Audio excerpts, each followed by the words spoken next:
Bismillahirrahmanirrahim. Assalamualaikum dan salam sejahtera. Jadi bertemu lagi kita kembali di mana pada sesi kali ini kita akan masuk kepada tajuk baru untuk bab 4 tingkatan 5. Tajuk untuk bab 4 ini adalah tentang sistem persekutuan. Dan fokus kita pada sesi kali ini ialah tentang 4.1 iaitu latar belakang sistem persekutuan di negara kita. Jadi sebelum kita pergi dengan lebih lanjut, ingin cikgu terangkan dahulu tentang persekutuan. Untuk pengetahuan semua, Malaysia merupakan sebuah negara yang mengamalkan sistem persekutuan. Jadi, adakah kamu faham apakah maksud persekutuan?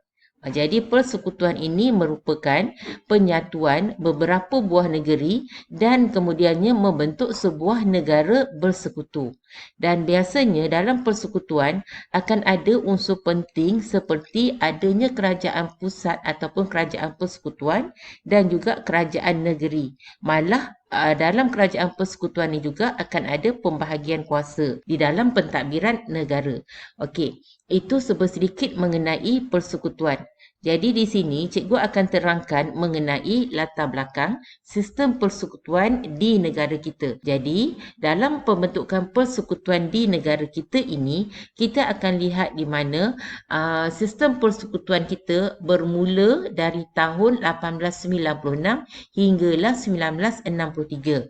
Okey, kita akan pergi satu persatu. Kita akan lihat dahulu bagaimana pembentukan sistem persekutuan di Malaysia ini. Rajah yang diberikan menunjukkan sejarah pembentukan sistem persekutuan di Malaysia. Pada peringkat awal kita lihat terbentuknya Persekutuan 1896. Ini adalah semasa pembentukan negeri-negeri Melayu bersekutu. Kemudiannya yang kedua, adanya Majlis Mesyuarat Persekutuan pada tahun 1927 di mana pada waktu ini Majlis Mesyuarat Persekutuan ini telah distrukturkan semula pada tahun 1927. Kemudiannya kita lihat pula yang ketiga iaitu Kesatuan Melaya 1946 atau kita kenalinya sebagai Malaya Union. Ini selepas Perang Dunia Kedua. Dan selepas Kesatuan Melaya 1946 ini tidak dapat diteruskan, kemudiannya telah diganti dengan Persekutuan Tanah Melayu 1948. Dan kemudiannya kita lihat pembentukan Persekutuan bagi Tanah Melayu 1957 di mana pada waktu ini kita telah pun mencapai kemerdekaan bagi negara kita. Dan yang akhir sekali kita lihat pembentukan persekutuan di negara kita ialah semasa pembentukan Malaysia pada tahun 1963. Jadi kita boleh lihatlah di mana mula-mula pembentukan persekutuan ini kita lihat pada tahun 1896 daripada pembentukan negeri-negeri Melayu bersekutu hinggalah kepada pembentukan Persekutuan Malaysia pada tahun 1963. Kita akan lihat satu persatu tentang pembentukan persekutuan yang cikgu paparkan ini. Mula-mula kita lihat dahulu tentang pembentukan Persekutuan 1896. Dalam pembentukan Persekutuan 1896, sebuah persekutuan telah ditubuhkan berdasarkan Perjanjian Persekutuan 1895. Ini kita lihat di mana berlakunya Perjanjian Persekutuan ini yang melibatkan Perak, Selangor, Negeri Sembilan dan juga Pahang. 4 buah negeri ini telah digabungkan membentuk sebuah persekutuan. Jadi, persekutuan yang dibentuk ini berkuat kuasa pada tahun 1896 yang kemudiannya kita kenali dia sebagai negeri-negeri Melayu bersekutu. Jadi, perjanjian persekutuannya adalah pada tahun 1895 dan persekutuan ini berkuat kuasa pada tahun 1896. Selain itu, persekutuan pada waktu ini tidak mempunyai agihan kuasa dan fungsi khusus antara kerajaan persekutuan dan juga kerajaan negeri. Maksudnya di sini, kita tidak nampak adanya agihan kuasa antara kerajaan persekutuan dan juga kerajaan negeri. Malah, keputusan pentadbiran banyak dibuat oleh Residen Jeneral di Kuala Lumpur. Kuala Lumpur pada waktu ini merupakan pusat pentadbiran bagi negeri-negeri Melayu bersekutu. Jadi di sini di sebelah ditunjukkan 4 negeri yang terlibat di dalam Persekutuan 1896 ini iaitu Perak, Selangor, Negeri Sembilan dan juga Pahang dan juga Sultan pada waktu tersebut. Jadi ini tentang Persekutuan 1896. Kemudian, kita pergi pula yang kedua iaitu Majlis Mesyuarat Persekutuan 1927.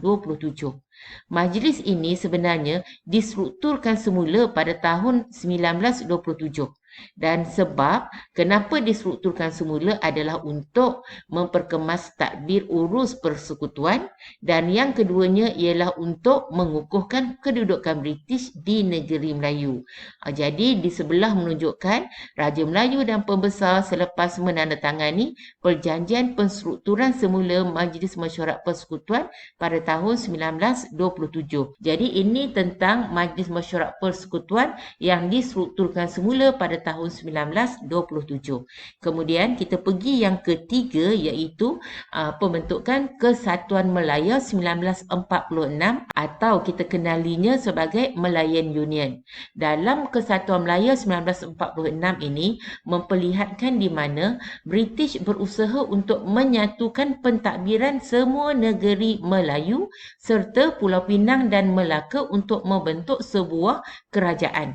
Kerajaan tu nanti berbentuk kesatuan. Kesatuan inilah yang dinamakan kemudiannya Kesatuan Melaya. Dan kalau kita lihat di sini, semua negeri Melayu yang terlibat ini adalah Kedah, Perlis, Kelantan, Terengganu, Johor, Perak, Selangor, Negeri Sembilan dan juga Pahang. Jadi ada 9 buah negeri ini digabungkan berserta dengan Pulau Pinang dan juga Melaka untuk membentuk sebuah kerajaan yang kemudiannya kita kenali sebagai Kesatuan Melaya. Dan konsep kesatuan ini membayangkan pembentukan sebuah kerajaan pusat yang kuat di bawah kuasa Gubernur British. Walau bagaimanapun, Kesatuan Melaya dilaksanakan dalam tempoh yang terhad dan gagal diteruskan. Kenapa ia gagal diteruskan? Kerana Kesatuan Melaya ini mendapat bantahan daripada Raja-Raja Melayu dan juga orang Melayu, kerana dengan pembentukan Kesatuan Melaya telah menyebabkan Raja-Raja Melayu hilang kuasa. Kemudian kita lihat pula yang keempat iaitu Persekutuan Tanah Melayu 1948. Persekutuan Tanah Melayu 1948 ni dibentuk untuk menggantikan Kesatuan Melaya tadi. Persekutuan Tanah Melayu 1948 ini ialah satu gabungan 9 buah negeri Melayu yang cikgu dah sebut dah tadi di dalam Kesatuan Melaya tadi, dan 2 buah negeri-negeri selat iaitu Melaka dan juga Pulau Pinang. Jadi kita lihat gabungan ini yang melibatkan 9 buah negeri Melayu dan juga 2 buah negeri selat yang dibentuk ini adalah melalui Perjanjian Persekutuan Tanah Melayu 1948. Malah dalam perjanjian ini juga telah menetapkan kuasa kerajaan persekutuan dan juga kerajaan negeri. Bermaksud di dalam Persekutuan Tanah Melayu 1948 telah jelas dinyatakan di sini tentang kuasa kerajaan persekutuan dan juga kerajaan negeri. Jadi pengagihan kuasa inilah yang kita lihat yang menandakan era moden amalan persekutuan di negara kita. Malah pada waktu ini kita belum lagi merdeka. Jadi ketua persekutuan pada waktu ini ialah Pesuruhjaya Tinggi British. Dan pada waktu ini Raja Melayu, kalau kita lihat kalau sebelum dalam Kesatuan Melaya tadi Raja Melayu hilang kuasa, namun di dalam Persekutuan Tanah Melayu 1948 Raja Melayu memerintah negeri mengikut perlembagaan negeri masing-masing. Maksudnya di sini Raja Melayu diberi kembali kuasanya. Jadi ini dalam Persekutuan Tanah Melayu 1948. Dan kita lihat pula kepada Persekutuan Tanah Melayu 1957. Bila kita lihat kepada persekutuan ini, menunjukkan pada waktu ini Persekutuan Tanah Melayu 1957 ini menandakan kemerdekaan kepada negara kita. Ini kerana kita merdeka pada 31 Ogos 1957. Jadi persekutuan ini adalah berasaskan Perjanjian Persekutuan Tanah Melayu 1957 untuk mewujudkan sebuah kerajaan persekutuan yang kuat bagi melicinkan pentadbiran negara yang berdaulat. Pada waktu ini juga telah diwujudkan jawatan Yang di-Pertuan Agong. Jadi pada waktu ini, Ketua Persekutuan adalah Yang di-Pertuan Agong. Konsep persekutuan ini telah diperkukuhkan dengan sistem raja berperlembagaan dan demokrasi berparlimen melalui peruntukan Perlembagaan Persekutuan Tanah Melayu 1957. Jadi ini tentang Persekutuan Tanah Melayu 1957. Kemudian kita lihat pula kepada pembentukan Persekutuan Malaysia 1963. Persekutuan Malaysia dibentuk pada 16 September 1963 berdasarkan kepada Perjanjian Malaysia. Di sini kita lihat di mana pembentukan persekutuan ini terdiri daripada 11 buah negeri di Tanah Melayu. Yang kita lihat tadilah ia gabungan daripada 11 buah negeri di Tanah Melayu digabungkan dengan Singapura, Sarawak dan juga Sabah. Akhir sekali, cikgu paparkan semula tentang pembentukan sistem persekutuan di Malaysia di mana kita lihat di sini pembentukan yang awalnya pada Persekutuan 1896, kemudiannya kita ada perstrukturan semula di dalam Majlis Mesyuarat Persekutuan pada tahun 1927 dan kemudiannya pembentukan Kesatuan Melaya ataupun Melaya Union pada tahun 1946 dan Melayu Union kemudiannya diganti dengan Persekutuan Tanah Melayu pada tahun 1948.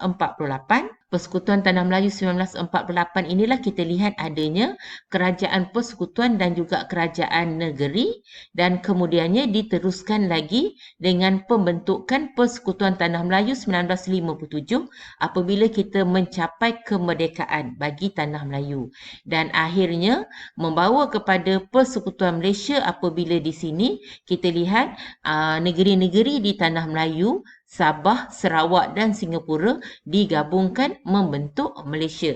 Jadi ini kita lihat sedikitlah latar belakang tentang pembentukan sistem persekutuan di negara kita. Dapat kita nyatakan di sini bahawa pembentukan sistem persekutuan di negara kita ini merupakan penerusan tradisi sejarah negara kita.